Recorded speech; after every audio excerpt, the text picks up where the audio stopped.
today to discuss protecting Americans from censorship, cancel culture, and consumer abuses inflicted by big tech companies. As president, I'm committed to defending the freedom of speech, and you know what's been going on. And we have some very brilliant people in this room, and they've been looking at it for a while. We're joined by Attorney General Bill Barr, Senator Josh Hawley, State Attorneys General Ken Paxton of Texas, Mark Brnovich of Arizona, Jeff Landry of Louisiana, Lynn Fitch of Mississippi, Eric Schmidt of Missouri, Alan Wilson of South Carolina, Sean Reyes of Utah, Leslie Rutledge of Arkansas, and Patrick Morrissey of West Virginia. That's a very talented group of people, I have to say, to have you all in one room. We appreciate it. In recent years, a small group of powerful technology platforms have tightened their grip over commerce and communications in America. They've used this power to engage in unscrupulous business practices while simultaneously waging war on free enterprise and free expression. At the urging of the radical left, these platforms have become intolerant of diverse political views and abusive toward their own users, and I think we could say as abusive as you could possibly be in some cases, right, Josh? You've seen that? For example, Twitter routinely restricts posts expressing conservative views, even from a president of the United States, while at the same time it allows Iran's supreme leader to freely spew vile anti-Semitic hate and even death threats. Every year, countless Americans are banned, blacklisted, and silenced through arbitrary or malicious enforcement of ever-shifting rules. Some platforms exploit their power, acquire vast sums of personal data without consent, or rig their terms of service to coerce, mislead, or defraud, and we've seen it so many times. In May, I directed Attorney General Barr to work with the state attorneys general as they enforce the state laws against deceptive business practices. Today's discussion will focus on concrete legal steps to protect an open internet and a free society, including steps to ensure the social media companies cannot deceive their users with hidden efforts to manipulate the spread of information. This is a very big subject. We're going to be discussing it. We've been discussing it, and over a fairly short period of time, I suspect we'll come to a conclusion. I'd like to ask the Attorney General to say a few words. Bill, please. Sure. Thank you, Mr. President, for convening this roundtable, and it's a pleasure to have this opportunity to meet with all my colleagues, the State Attorneys General and Senator Hawley. And you State Attorney Generals and I are meeting tomorrow on some of our efforts in related areas, so I'm looking forward to that meeting as well. But we're here today as part of the President's executive order on preventing online censorship. That order tasked the Department of Justice with a number of responsibilities. First, the department was directed by the President to propose legislation to reform Section 230 of the Communications Decency Act. That's a provision that provides broad civil immunity to online platforms, both for hosting and for removing third-party content. I'm pleased to report that earlier today, the department, on behalf of the administration, has sent to Congress proposed legislation to reform Section 230. And that legislation addresses concerns about online censorship by requiring greater transparency and accountability when platforms remove lawful speech. Your executive order also directed the department to work with state attorneys general to review how state laws can be used to combat deceptive and misleading online practices. And I'd like to thank my colleagues from the states for joining us to begin addressing this important topic, and I look forward to our broader engagement on that issue. You know, online platforms play a vital role in our society. Nearly everyone relies on platforms now on a daily basis to communicate, to share private information, buy goods, receive news and information.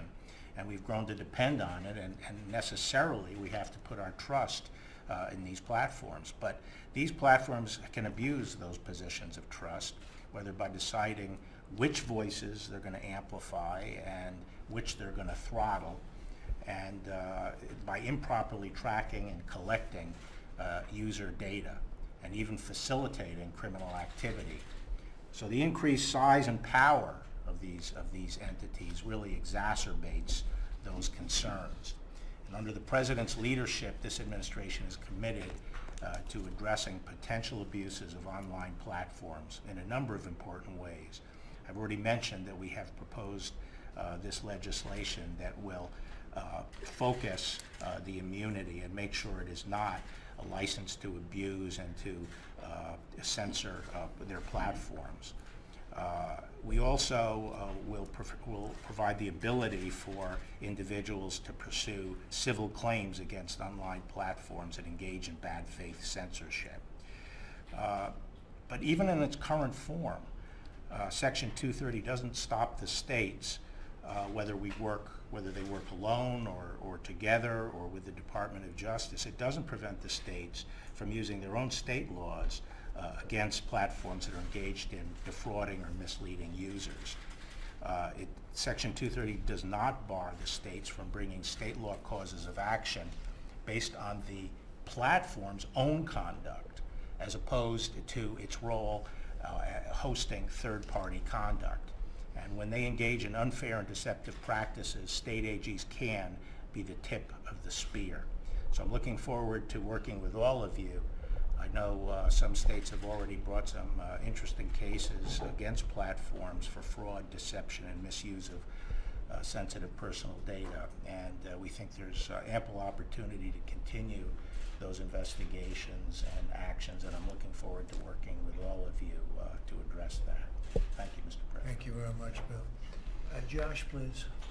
Well, thank you, Mr. President, for convening this roundtable. It's good to see my former colleagues. Of course, I used to be a state attorney general, so great to see all of you again. Thanks for the tremendous work you're doing. Very briefly, you were a state attorney general. That's right. That's right. Until somebody at this table convinced me to run for something else.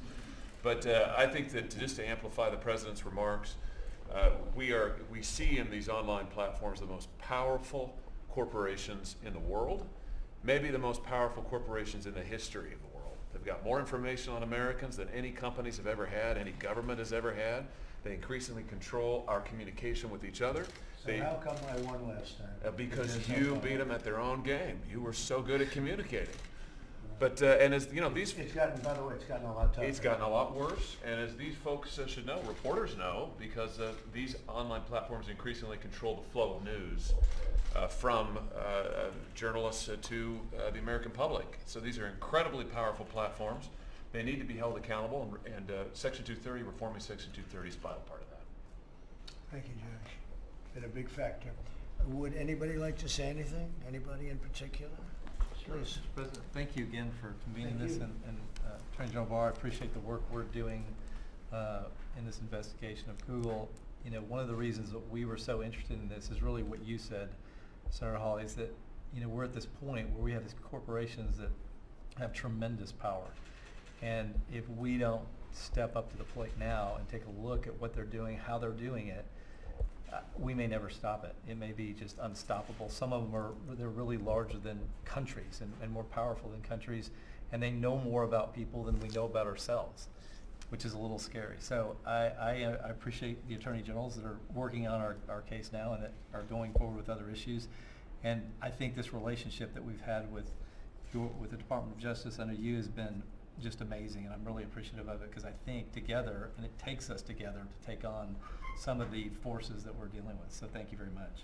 Thank you, Ken. Well, I think we can say that we're watching them very closely during this election cycle. They're being watched and scrutinized very, very closely by everybody at this table, and far beyond this table, a lot of people are watching, and we're going to just see. We see so many things that are unfair, but this is big time, and we'll let you know. I mean, we're going to let you know, but it's very serious, very bad, very serious. Lynn, would you like to say something? Thank you, Mr. President. Thank you. Thank you, General Barr. We appreciate it. It's an opportunity for us to all come together and work and hold these big tech companies accountable. This is an opportunity where they've been censoring our freedom of voices, and Americans are just not going to stand for that. And so I appreciate the opportunity for us to all work together to move forward with the changing of 230 and change the dynamics of expression for voices. Thank you, Lynn, very much. Thank you, Mr. Anybody President. else? Anybody?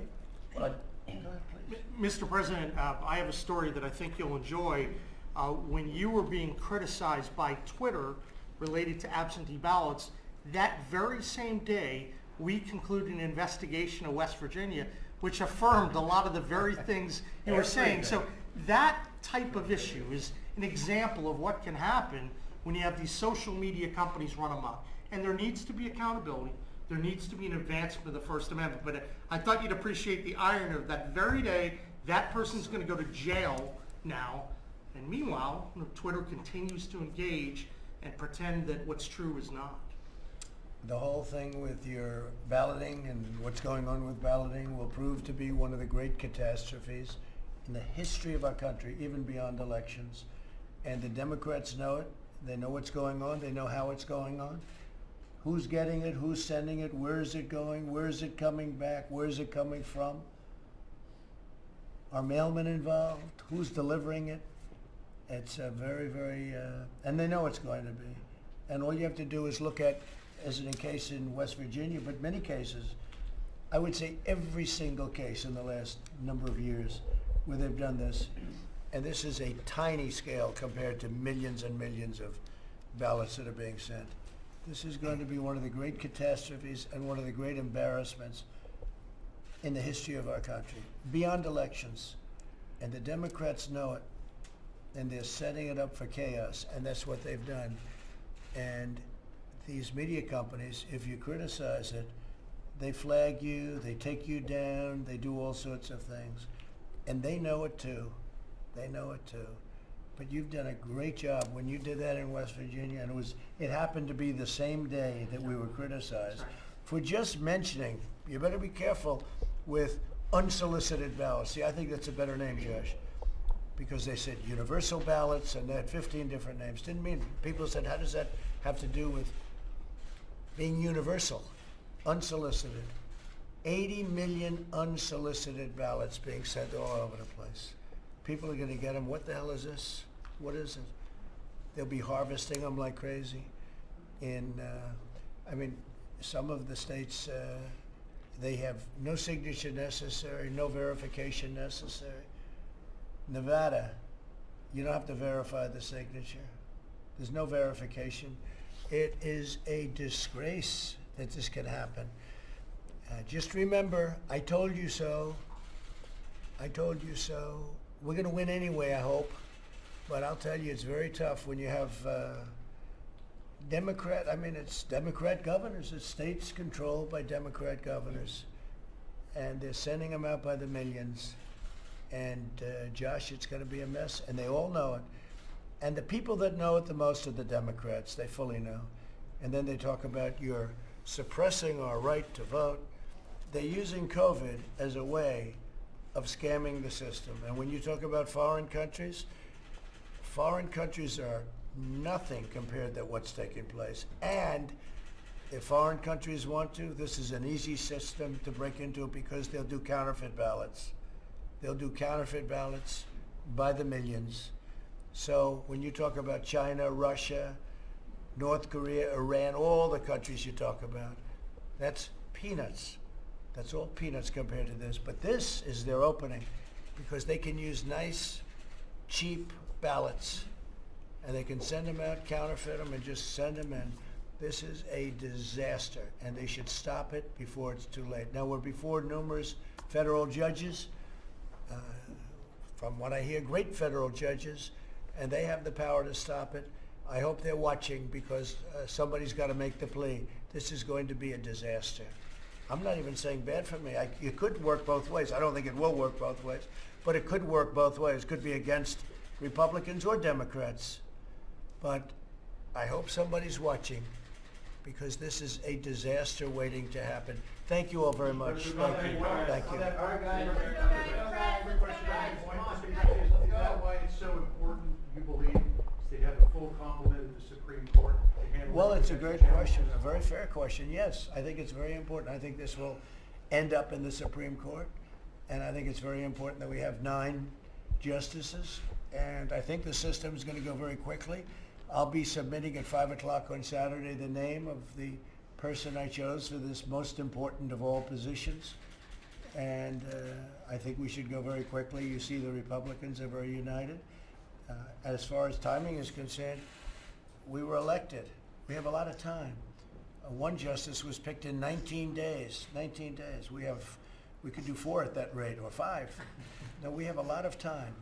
No, before the election, and then you have after the election too. But in terms of time, we go to January 20th. But I think it's better if you go before the election, because I think this scam that the Democrats are pulling, it's a scam. This scam will be before the United States Supreme Court.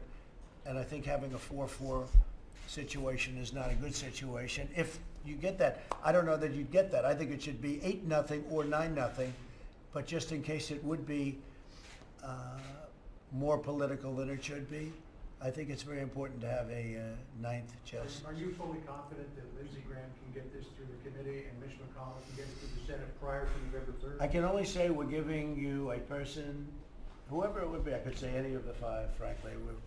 5 women are in the finalists, and they're all world-class, brilliant, great.